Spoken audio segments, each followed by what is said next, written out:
नमस्कार, आप सभी का स्वागत है। आज इस वीडियो के द्वारा मैं आर्या जी जो मुंबई के रहने वाले हैं, उन्होंने अपनी बर्थ डिटेल भेजकर पूछा है कि वे किस क्षेत्र में पढ़ाई करें, जिससे पता चल सके कि उनका करियर क्या होगा, किस क्षेत्र में वो सफल होंगे। उनके द्वारा बताए गए समय के अनुसार जो उनकी कुंडली बनती है वह मिथुन लगन की कुंडली बनती है, और ग्रह स्थिति इस प्रकार है कुंडली में कि लगन में गुरु हैं, तीसरे भाव में मंगल हैं, चौथे भाव में सूर्य हैं, पंचम भाव में शनि बुध और राहु हैं, छठे भाव में शुक्र हैं, नवम भाव में चंद्रमा है और 11वें भाव में केतु हैं। ये आपकी कुंडली में ग्रहों की स्थिति है। देखिए, आपका जन्म मिथुन लगन में तथा शतभिषा नक्षत्र के चतुर्थ चरण में हुआ है। जन्म राशि आपकी कुंभ है। वर्तमान में आपको गुरु की महादशा चल रही है जो लगन में बैठे हुए हैं, और जो आपके दशम के स्वामी भी हैं और सप्तम के केंद्र भाव के स्वामी हैं, उनकी दशा चल रही है।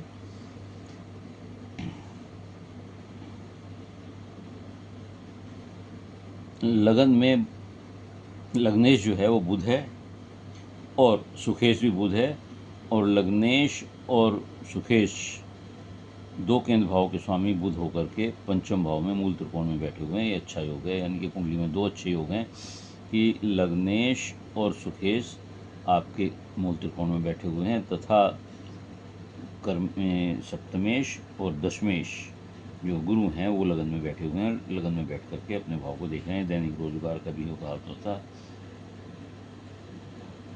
ये अच्छा योग है। राज्य भाव में नौकरी के योग बनते हैं। वैसे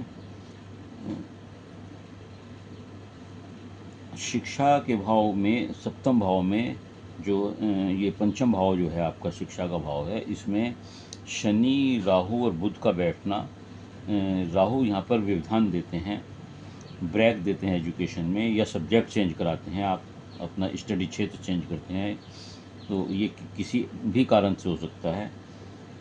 और शनि यहाँ उच्च के हैं, लेकिन ये भी कुछ ना कुछ दिक्कत जरूर करते हैं।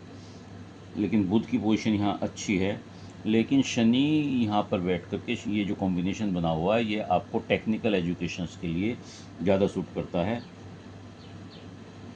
और जो आपका दसम भाव है जिसके स्वामी गुरु हैं, इसे अगर हम देखें तो इस पर सूर्य की भी दृष्टि है और मंगल की भी अष्टम दृष्टि है। तो इस प्रकार जो है आपका जो कार्य क्षेत्र हो सकता है, पराक्रम होकर के इसमें बैठ के देख रहे हैं ये। और धनेश, ये आयुष के स्वामी भी मंगल की दृष्टि इस पर पड़ रही है। तो इससे ऐसा लगता है कि और भाग्य स्थान में चंद्रमा बैठे हुए हैं जो धनेश होकर बैठे हुए हैं।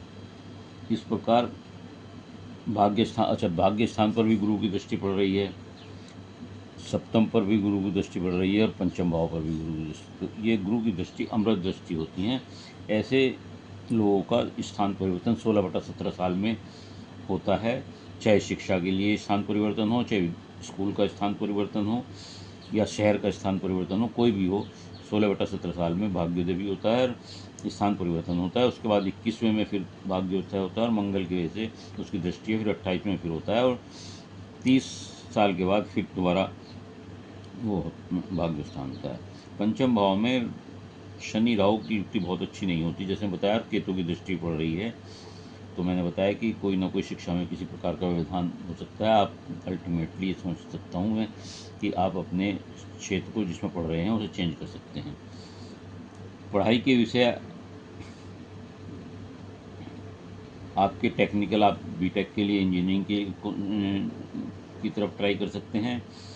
और गुरु और बुध ये बताता है कि आपका क्षेत्र बोलने का और वक्ता के रूप में भी हो सकता है। तो आप वकालत में LLB भी कर सकते हैं, CA का कोर्स कर सकते हैं, राजनीतिक क्षेत्र में जा सकते हैं, और इन्हीं क्षेत्रों में आपको नौकरी मिलने के योग हो सकते हैं। यानी कि आप टेक्निकल एजुकेशन लें, या बुध बैंकिंग अकाउंट्स वगैरह देता है, तो ये होता है। और लॉ, गुरु जो है आपको अगर सर्विस में जा सकते हैं, तो ऐसे लोग जुडिशरी में जा सकते हैं। सूर्य की दृष्टि यहाँ पड़ रही है, तो लॉ भी आप कर सकते हैं। तो आपका क्षेत्र LLB हो सकता है, बीटेक हो सकता है, और कॉमर्स हो सकता है। इनमें जिसमें आपकी रुचि हो उसमें आप अपना